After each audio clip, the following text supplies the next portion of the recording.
Baiklah teman-teman semua, para penonton video pembelajaran ini dimanapun kalian berada, semoga dalam keadaan sehat selalu.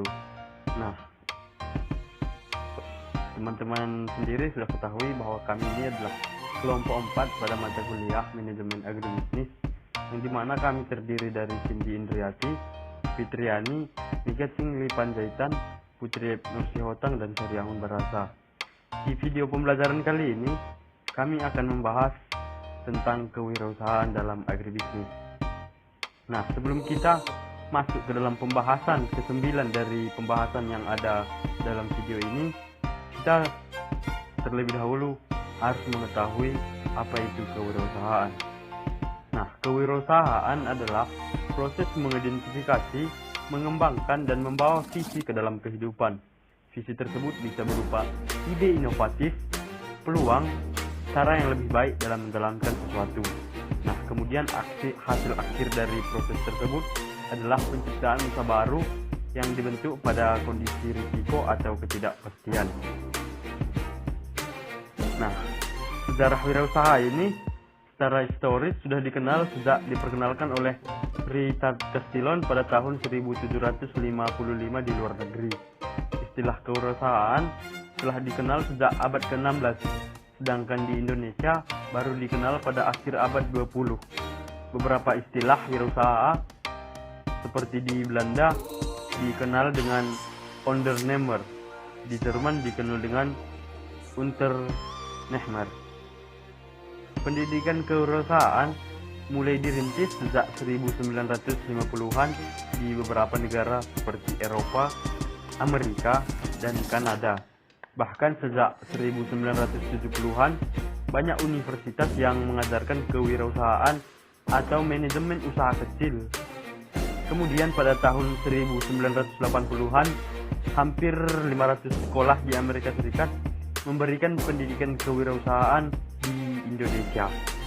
Nah, kewirausahaan ini dipelajari baru terbatas pada beberapa sekolah atau perguruan tinggi tertentu. Kemudian sejalan dengan perkembangan dan tantangan seperti adanya krisis ekonomi, pemahaman kewirausahaan baik melalui pendidikan formal maupun pelatihan-pelatihan di segala lapisan masyarakat kewirausahaan menjadi berkembang. Nah, setelah itu kita harus mengetahui tahap-tahap kewirausahaan jika kita ingin memulai usaha. Nah, tahap-tahap kewirausahaan ini bisa kita mulai dengan tahap memulai. Artinya disinilah tahap proses awal kita ingin merintis sebuah usaha. Kemudian tahap melaksanakan usaha. Di sini kita sudah menjalankan usahanya. Kemudian tahap mempertahankan usaha. Nah, kita tahu kan dalam sebuah usaha tentu ada pasang surut. Nah, disinilah tahap mempertahankan usaha ini berjalan. Kemudian tahap mengembangkan usaha. Selanjutnya faktor-faktor pemicu kewirausahaan. David C. Emselen mengemukakan bahwa kewirausahaan ditentukan oleh motif berprestasi, optimisme, sikap-sikap nilai, dan status kewirausahaan atau keberhasilan. Perilaku kewirausahaan dipengaruhi oleh faktor internal dan eksternal. Faktor internal itu adalah hak kepemilikan, kemampuan atau kompetensi, dan insentif. Sedangkan faktor eksternalnya meliputi lingkungan. Kemudian model proses kewirausahaan. Proses kewirausahaan diawali dengan adanya inovasi. Inovasi adalah kegiatan kreatif untuk menciptakan suatu konsep yang baru untuk keperluan baru yang diwujudkan dan diimplementasikan menjadi bisnis yang sukses. Inovasi tersebut dipengaruhi oleh faktor eksternal dan internal tadi. Nah, secara internal, inovasi dipengaruhi oleh faktor yang berasal dari individu seperti locus of control, toleransi, nilai-nilai, pendidikan, dan pengalaman. Sedangkan secara eksternal seperti pendidikan, sosiologi, organisasi, kebudayaan, dan lingkungan. Kemudian proses kewirausahaan. Seorang wirausaha perlu mencari, mengevaluasi, serta mengembangkan peluang-peluang dengan jalan mengatasi sejumlah kekuatan yang menghalangi penciptaan suatu hal yang baru.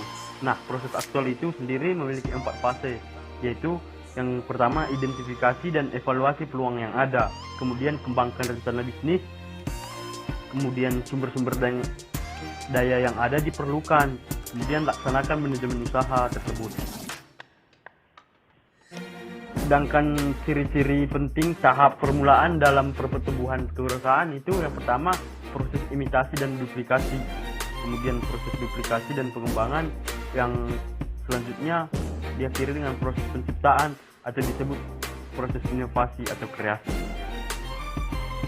Langkah-langkah menuju keberhasilan dalam berwirausaha.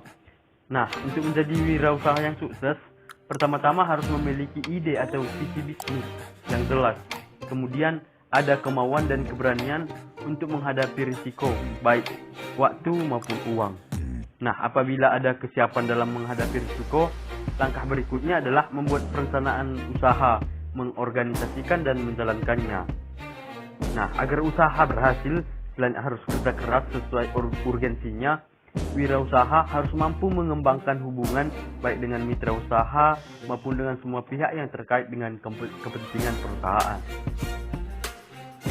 Nah, selanjutnya yaitu faktor-faktor penyebab kegagalan wirausaha. Zimmerer mengemukakan beberapa faktor-faktor yang menyebabkan wirausaha gagal dalam menjalankan usaha barunya. Yang pertama yaitu tidak kompeten dalam manajerial. Kedua, kurang berpengalaman baik dalam kemampuan teknik, kemampuan memvisualisasikan usaha, kemampuan mengkoordinasikan, keterampilan mengelola sumber-sumber daya manusia, maupun kemampuan mengintegrasikan operasi perusahaan. Nah, ketiga, kurang dapat mengendalikan keuangan. Keempat, gagal dalam perencanaan. Kelima, lokasi yang kurang memadai. Keenam, kurang pengawasan peralatan. Dan ketujuh, sikap yang kurang sungguh-sungguh dalam berusaha. Dan terakhir, ketidakmampuan dalam melakukan peralihan atau transisi kewirausahaan. Nah, dari faktor-faktor penyebab kegagalan tersebut, tentu ada cara menghindari kegagalan dalam berwirausaha. Nah, seperti yang pertama, mengenali bisnis secara mendalam. Kemudian, mengembangkan rencana bisnis yang matang. Dan ketiga, mengelola sumber daya keuangan. Nah, selanjutnya itu ada peran wirausaha dalam perekonomian nasional. Seorang wirausaha berperan baik secara internal maupun eksternal. Secara internal, seorang wirausaha berperan dalam mengurangi tingkat kebergantungan terhadap orang lain, meningkatkan kepercayaan diri, serta meningkatkan daya beli pelakunya.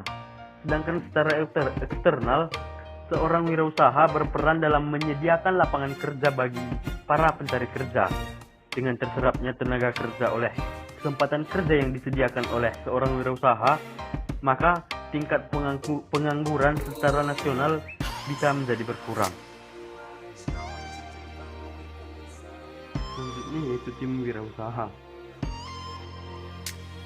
Sejauh ini kita mengimplementasikan bahwa wirausaha selalu bertindak sendirian dengan perusahaan yang dimilikinya. Nah, ini adalah persoalan biasa. Walaupun begitu, sebuah tim wirausaha menjadi sangat umum, terutama bagi perusahaan yang berukuran besar. Sebuah tim wirausaha terbentuk ketika 2 orang atau lebih bersama-sama melaksanakan fungsi dalam kapasitasnya sebagai wirausaha. Nah, dengan membentuk suatu tim, pemilik perusahaan dapat memastikan tingkat kemampuan manajerial yang lebih luas bila dibandingkan dengan cara lain yang ada. Selanjutnya yaitu kegiatan wirausaha. Pada pembahasan ini, kegiatan wirausaha ada 3. Yang pertama, marginal firms atau perusahaan kecil. Kedua, attractive small firms atau perusahaan yang kecil menarik. Dan yang ketiga, high potential ventures atau perusahaan yang berpotensi tinggi. Selanjutnya, tantangan dalam berwirausaha. Lingkungan bisnis menghadirkan tantangan serius bagi wirausaha dan perusahaan kecilnya. Pada bagian ini, kita menjelaskan terminologi bisnis berskala kecil. Kemudian melihat 3 perkembangan yang dapat disebut sebagai usaha yang serius pada bisnis tersebut. Nah, jika bisnis tersebut tetap kompetitif atau melampaui pesaing perusahaan yang lebih besar. Tantangan tersebut contohnya pertumbuhan superstore, perluasan teknologi informasi dan internet, dan timbulnya perekonomian global. Selanjutnya ada imbalan berwirausaha. Setiap orang tertarik pada kewirausahaan karena adanya berbagai imbalan yang kuat. Beberapa orang tertarik khususnya pada salah satu imbalan, dan yang lainnya tertarik pada berbagai kepuasan yang mungkin didapatkannya. Nah, imbalan-imbalan tersebut dapat kita lihat pada bagan yang tertera dalam layar.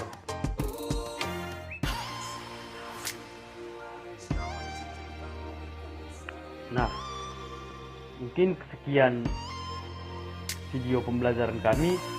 Dari video pembahasan ini, kesimpulan yang dapat kami cari yaitu kewirausahaan atau entrepreneurship adalah proses mengidentifikasi, mengembangkan, dan membawa visi ke dalam kehidupan. Tahap-tahap melakukan wirausaha ini dibagi menjadi 4, yaitu tahap memulai, tahap melaksanakan usaha, tahap mempertahankan usaha, dan tahap mengembangkan usaha. Peran wirausaha dalam perekonomian nasional yaitu menurunnya tingkat pengangguran berdampak terhadap naiknya pendapatan per kapita dan daya beli masyarakat, serta tumbuhnya perekonomian secara nasional. Pendiri dan pengikut dapat terjadi tumpang tindih dalam ketiga kategori yang ada. Wirausaha dapat diklasifikasikan menjadi 3 jenis, yaitu founder atau pendiri perusahaan, general manager, dan franchise. Dan tantangan berwirausaha terbagi 3, yaitu pertumbuhan superstore, perluasan teknologi dan informasi dan internet, dan timbulnya perekonomian global. Imbalan berwirausaha, imbalan ini dapat dikelompokkan dalam 3 kategori dasar, yaitu laba, kebebasan, dan kepuasan dalam menjalani hidup. Imbalan terbagi beberapa, yaitu imbalan berupa kebebasan dan imbalan berupa kepuasan menjalani hidup. Sekian dan terima kasih.